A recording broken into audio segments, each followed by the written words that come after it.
Hello and welcome back to A Traveling Knitter. My name is Steph. This is chapter 42. It is Sunday, July 14th, a little bit before 5 o'clock in the afternoon, evening, whatever you want to call it.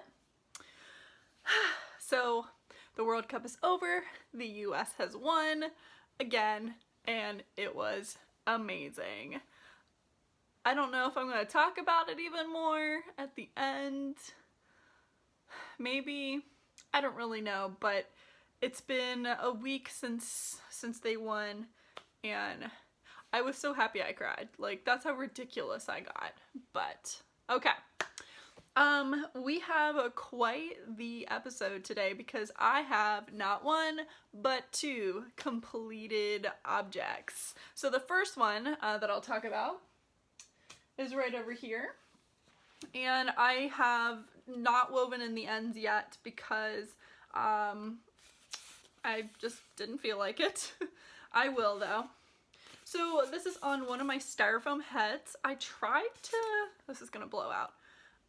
I tried to give her really nice eyeshadow. Doesn't work well on styrofoam, so now it just looks like she has weird brown eyelids. I really wanted to try it and it just didn't work. So anyway, let me grab my notes. Where should I put them? I'm afraid if I put them on the stand that it'll fall. We'll put them right there. This is the Interlocked Gradient Hat by Cheryl Murray. Apologies for not looking at the camera while I read that. I used 3 just scraps. I have all of them, so I could make a second one of these. I think this turned out really adorable, and then I did a multicolor pom-pom, and I wish I had added more, but honestly, pom-poms are a pain in the butt to make. I have pom-pom makers, but for whatever reason, I also don't really enjoy using those either. But yeah, so it's not as fluffy, so it's very droopy. Now, the hat does have a lot of slouch to it, and the pattern does have that slouch in there. I'm pretty sure this one's impeccable. This one is maybe Vanna's choice, and then this one is the same yarn that I used to make a sweater, and that sweater was Willow by Pam Allen, I believe. There we go. I finished this hat super fast. Benefit of knitting with worsted is it goes by very, very quick. Put that back right next to the candle. For the second completed objects, now I did weave in almost all of the ends, but I ran out of time on this one, so there are 3 ends still. And each sock had 1, 2, 3, 4, 5, 6, 7, I think. 7 ends. So of the 14, I only have 3 left to weave in, and they're all the ones that are up top here. These socks turned out really awesome. I'll just hold one up. I really love it. The yarn, I don't know what it is. Let me see if I have the tag. I feel like I don't have the tags. Oh, I do have the tags. This is Universal Yarn in Ditto, colorway 4815. This is what the tag looks like. I'm pretty sure this is discontinued. This is one of the yarns that I got from my friend's grandma. So this is what they look like. It turned out beautiful. The mini is a Woolberry Fiber Company mini that I got in last year's advent calendar. and I thought that just a nice bright red would really add to the sock. So it was a 20-gram mini, and I wasn't sure if I would, because I couldn't remember if it was a 10-gram or a 20-gram. So I wasn't sure if I would be able to do a heel, toe, and cuff. So I ended up just doing just a couple rounds in this and then do the rest of the cuff in the main color. And I did that for both socks, and I ended up with some left over in this bag. Ended up with this much left over. I would say this is 5 grams, and of course I just threw it on the ground. Cool. So I definitely would have been able to knit the rest of those cuffs. I'm really pleased. For the heel, I actually did a Fish Lips Kiss heel. I hadn't done one of those in a while, and it was pretty enjoyable to actually knit, so that went by really fast. And then I just do a rounded toe. These are 64 on a US size 1, and I think I did maybe 14 rounds of ribbing up at the top. They aren't identical, so I didn't start them in exactly the same spot, because honestly, when I started them, I did not realize they would stripe. Apologies for the jump there. I received a phone call and talked on the phone for about an hour there, so the lipstick's probably not as vibrant anymore. Yeah, so I was just talking about my socks. I feel like that's all I needed to add to it. I did knit those on 9-inch circulars. I love those. That's my favorite way to knit socks, and honestly, pretty much the only way I knit socks these days. Okay, so current quests. What am I currently knitting on? Well, the one that I didn't make as much progress as I would have liked to is my Threshold sweater. Now, I did make some progress on it. It looks like this. So I am pretty much, not quite, I would say, I think I'm like 2 rows away from being able to connect the front and the back together. So then I will start knitting around and around. I'm enjoying it. And I think the diamonds look very crisp. So this is Threshold by Melanie Berg. I am knitting it out of Quince & Co. Chickadee in the Glacier colorway. I ended up caking all of the cakes, so got those ready to go, and I'm really enjoying it. This has been a lot of fun to knit. So I have this like weird fear that I might have switched the needles on accident, and I might have knit the ribbing in the larger size and the body of the sweater in the smaller size. I know this is a placeholder and this is not what I was knitting with, but the reason why I'm concerned is because these are a 3 and I don't remember going to a 2 on these. Maybe I can watch my previous podcast and see, but hopefully it's okay. This guy stretches so much. So with blocking, I'll definitely, for whatever reason it's small, which I do remember talking about that I was concerned with the sizing because there was not a lot of ease. I think hopefully it'll be okay. What else to say?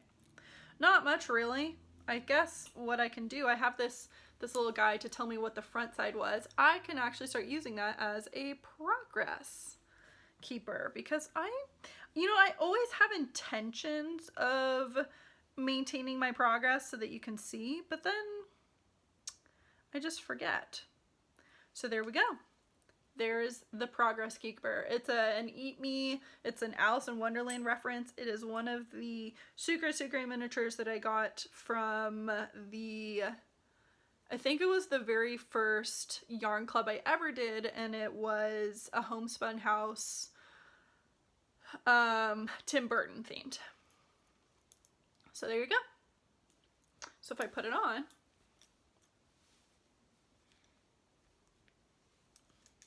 there's the start of my sweater. I'm fine. I feel like the armhole, or the head hole, the neckband, I feel like it's a little bit too tight. I prefer to have my neck more exposed, so that will definitely be something I block. Alright, so that is the threshold. The next thing that I'll talk about is my socks. So I had finished those socks, so I immediately cast on another pair, and this is what they look like so far. So I'm just on the ribbing, and you can see it's pulling, it is going to be swirling. The yarn looks like this. This is the cake. It is Happy Fuzzy yarn, and this is the card.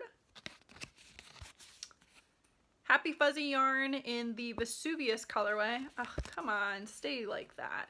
It's a fingering, whatever. 75-25 Corriedale and 25% nylon. It's 434 yards for 114 grams. This is a bit larger of a sock skein. And this is a hand dyer in Ann Arbor, Michigan, and I happen to have purchased it in Plymouth. So when I traveled, I used to write down where I bought the yarn. I don't remember what this install was. I don't remember what dealership I was at, but it's nice that I wrote that down. So this sock, I started it with the intention of it being the Gladys socks, which I have printed the pattern off. So here I can show you a picture. Less editing for me to do if I just show it to you.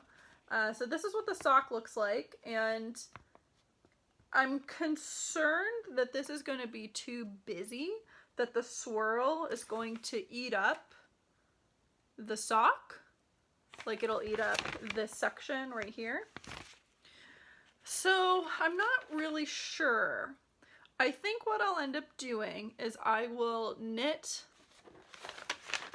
that section that I said that I'm concerned about, that section here with the V's. I'll knit that in the yarn and then make that decision if that looks good or does not look good or what have you. So I'll probably do that.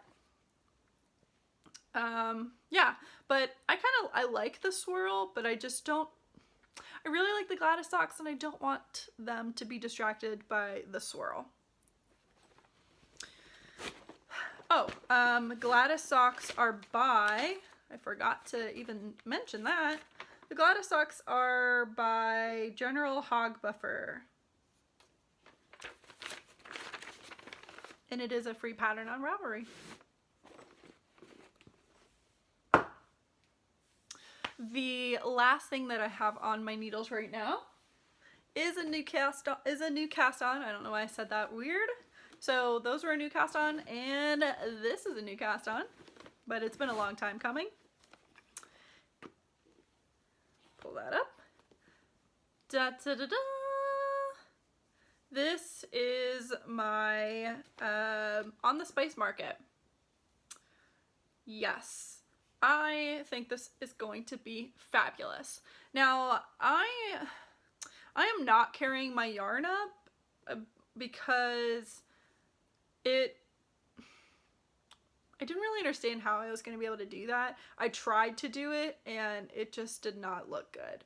So I've been having to tie them together because I slip my first stitch so that you have a really nice edge.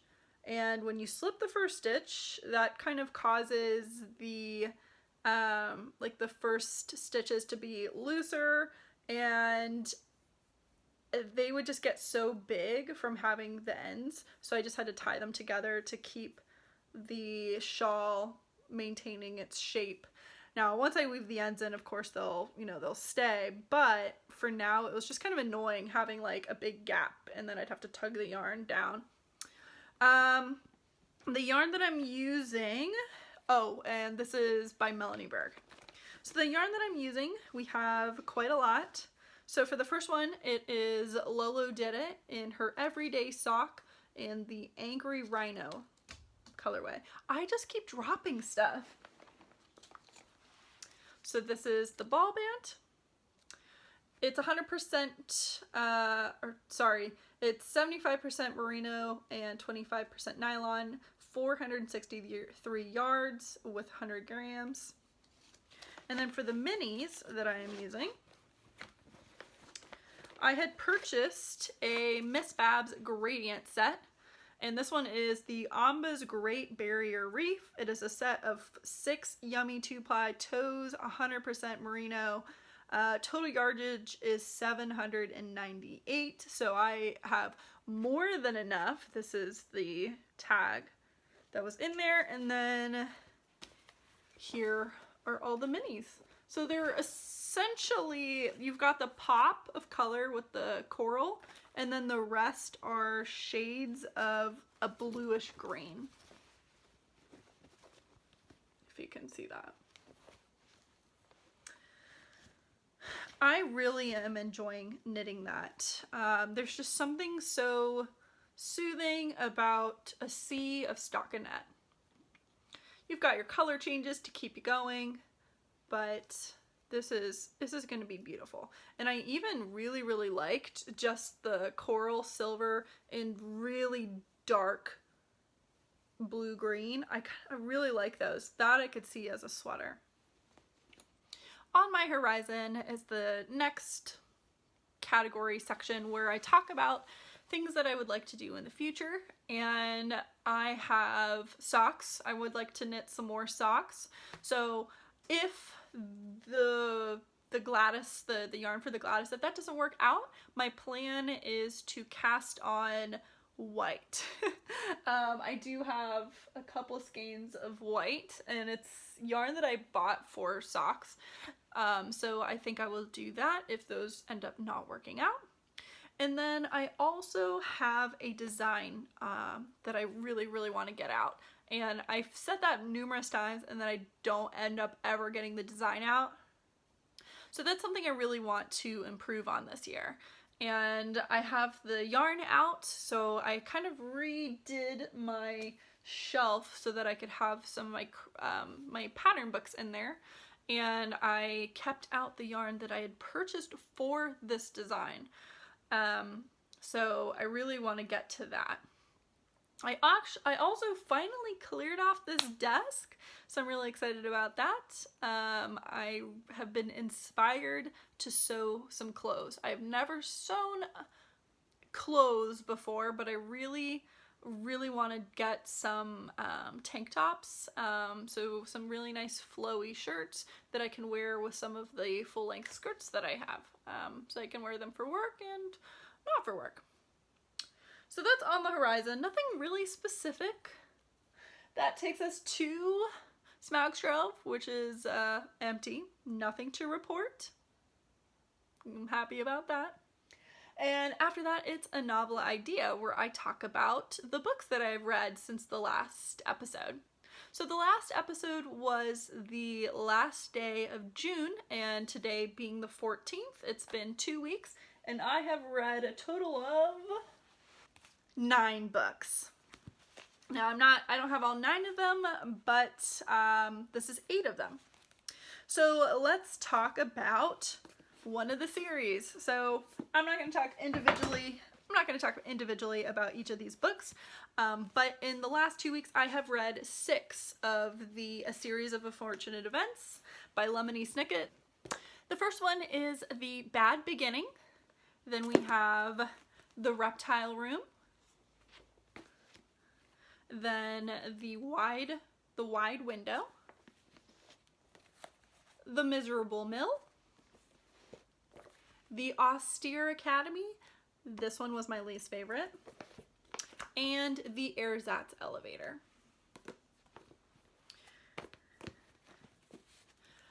All by Lemony Snicket.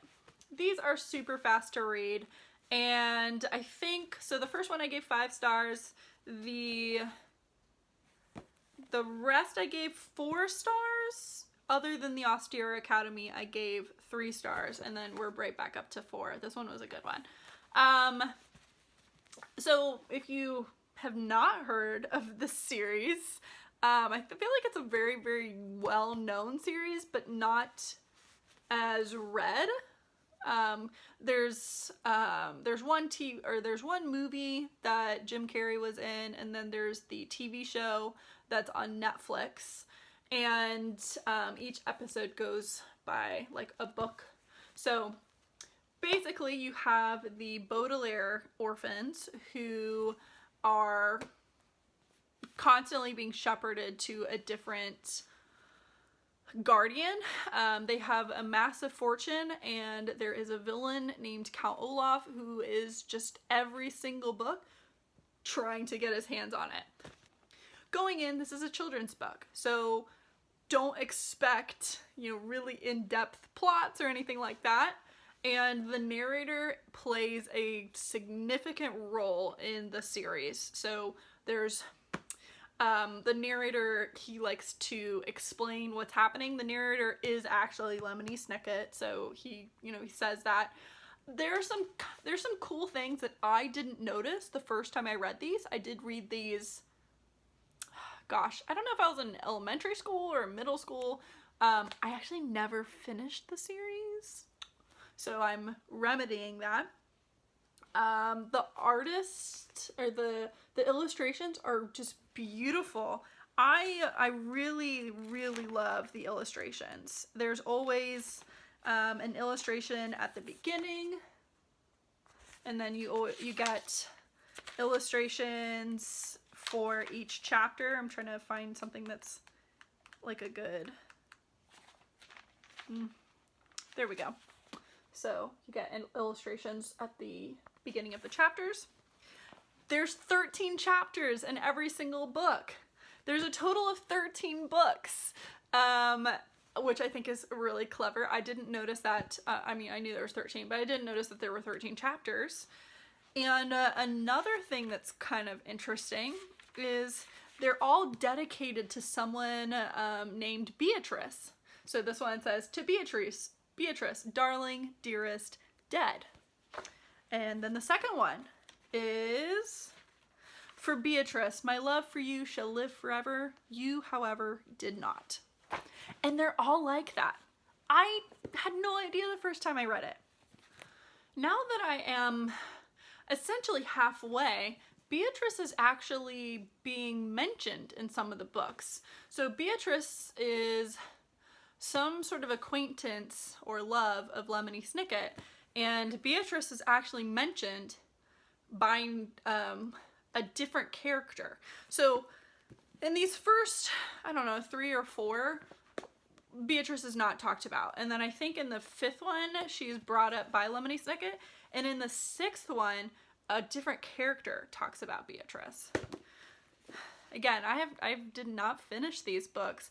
So I have the 7th and the 8th one I did read, and then after that point I did not read them. So those will be completely new.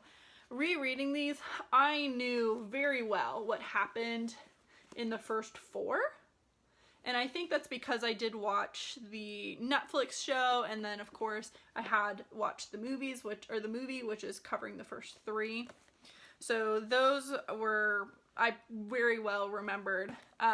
And then the Austere Academy, I did remember parts of it, and then this guy, I only remembered the location and where they lived. So I'm now getting to the point where I'm not going to really know a ton of what's happening, which is really nice.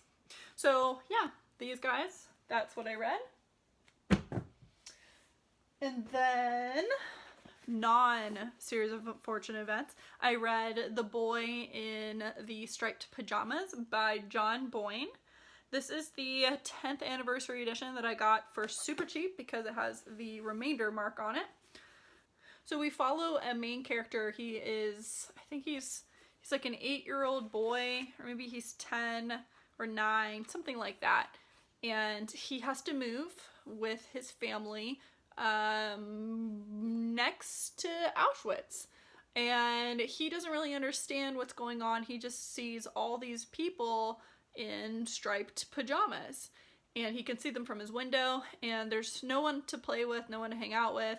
And he desperately wants to go back to Frankfurt or Berlin. Berlin. He really, really wants to go back to Berlin because he has no friends. And one day he goes out exploring, goes to the fence, and he meets a boy. Hence the boy in the striped pajamas.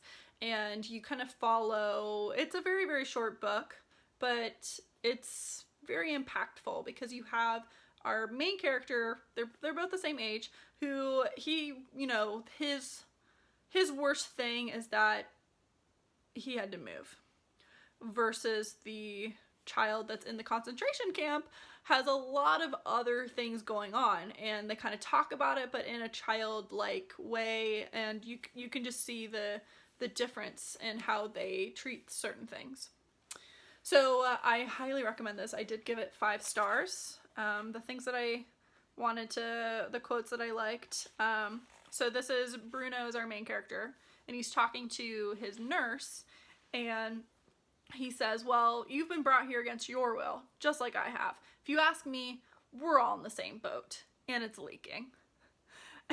And I just thought that was, this book is not a funny book, but I just thought that was a charming sentence. And then we also have, towards the end, again, it's Bruno internally thinking, what exactly was the difference? He wondered to himself, and who decided which people wore the striped pajamas and which people wore the uniforms?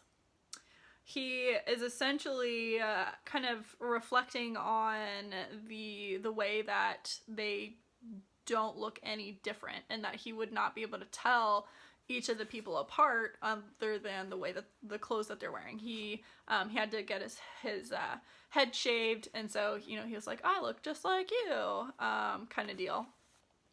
So I really enjoyed it. 5 stars. I would recommend picking it up or just reading it from your library.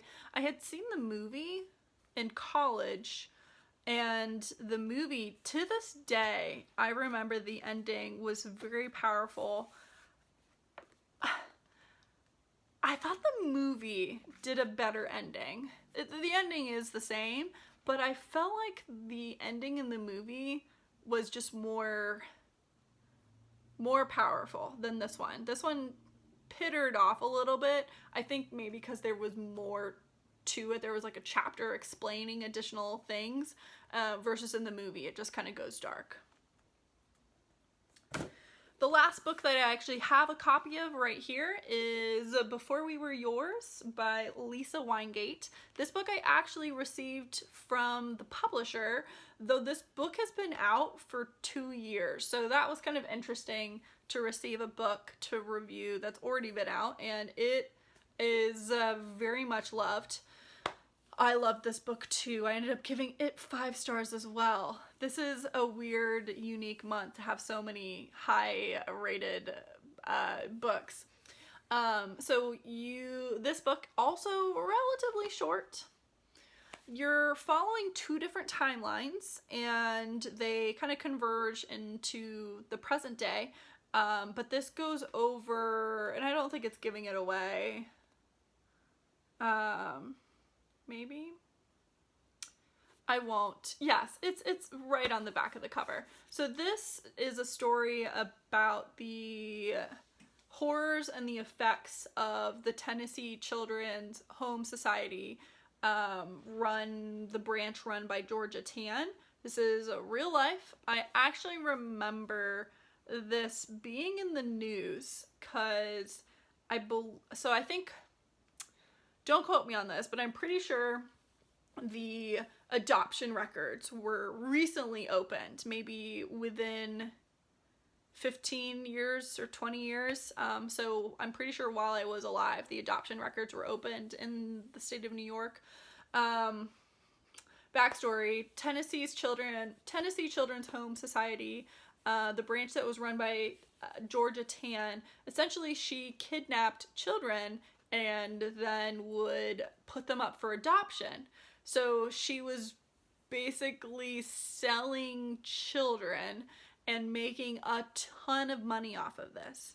So she would try and find blonde-haired children that were maybe not in a good neighborhood, so that she could trick the parents into either giving them up for adoption, or if they brought them into an orphanage, which was a thing, like if you didn't have money to take care of your children, you could put them in an orphanage for a couple months until you're back on your feet. And then so she would come and take them, and then the orphanage would say, oh, well, we adopted your child, when in fact they haven't yet. They'd also just kidnap them. If they're walking home from school, she would kidnap them. She had politicians in her pocket, so she was, giving them money for all these adoptions. She tended to do a lot of out-of-state adoptions, and then she renamed she renamed the children and split up families. And again, the adoption records were locked and you couldn't open them. And so you had a really hard time figuring out who is my family, who are my real mom and dad. And it was a very, very good, very sad book. So you follow someone that's in this home, and then you read someone in present day and her uncovering this information. 5 stars, would highly recommend. And there's questions, topics for discussion in the back. There's also a reader's guide on river gypsies, and then a section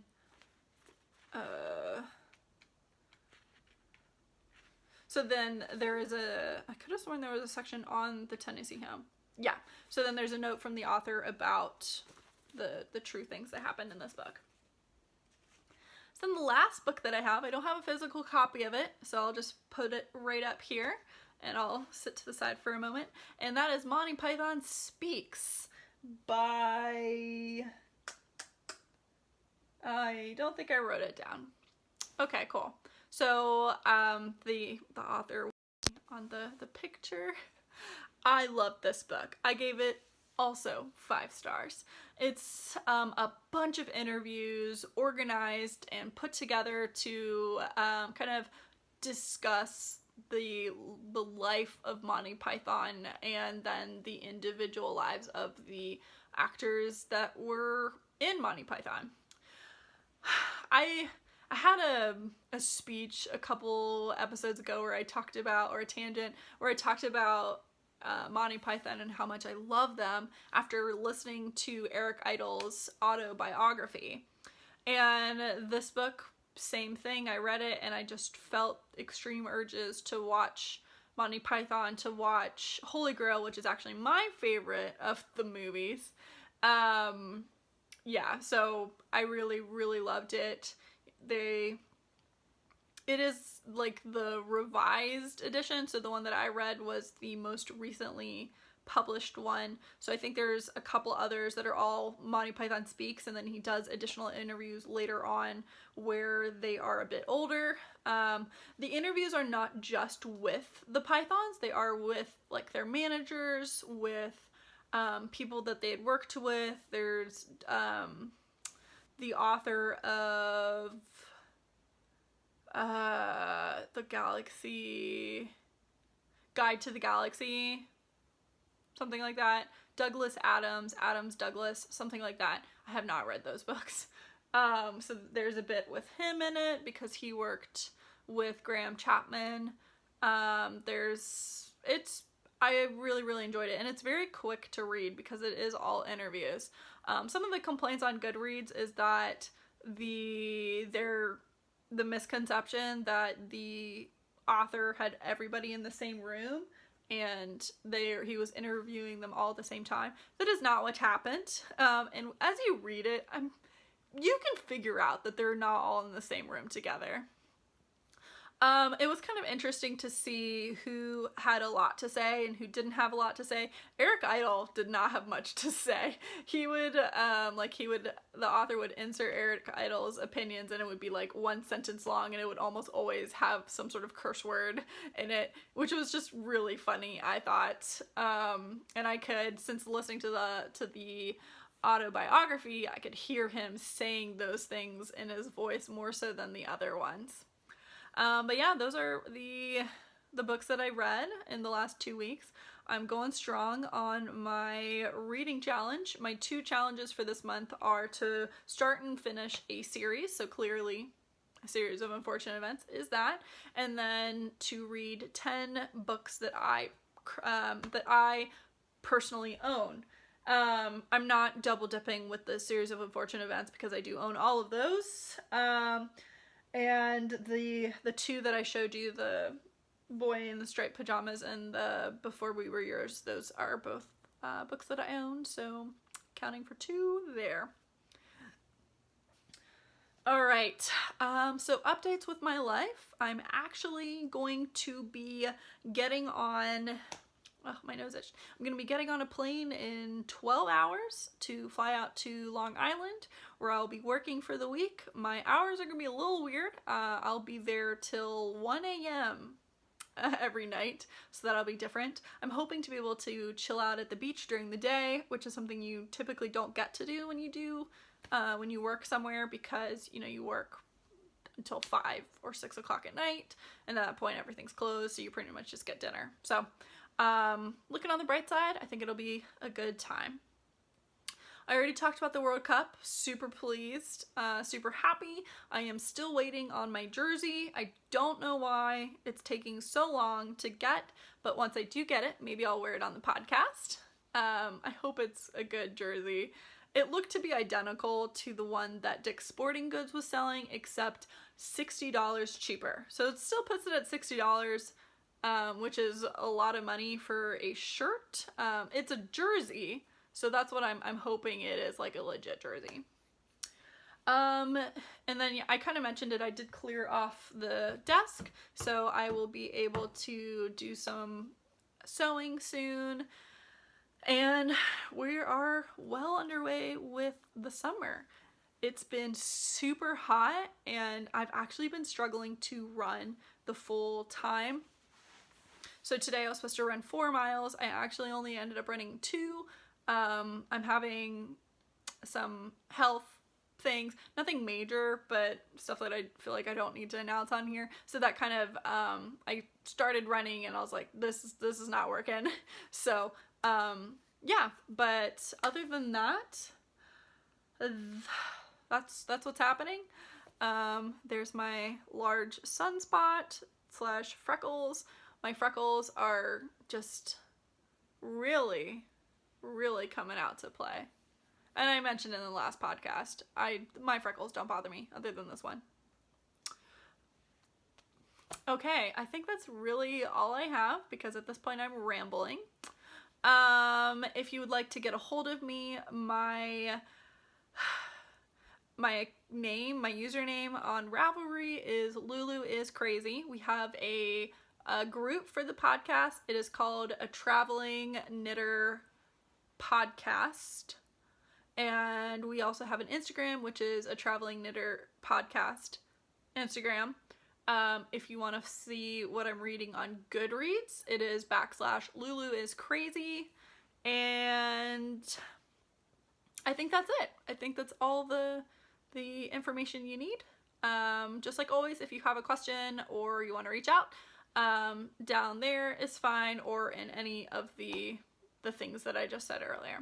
Thank you so much for watching the latest episode. I hope you are having a fabulous summer or winter if you're in the Southern Hemisphere, and I will see you guys in 2 weeks when I am back from Long Island. Bye.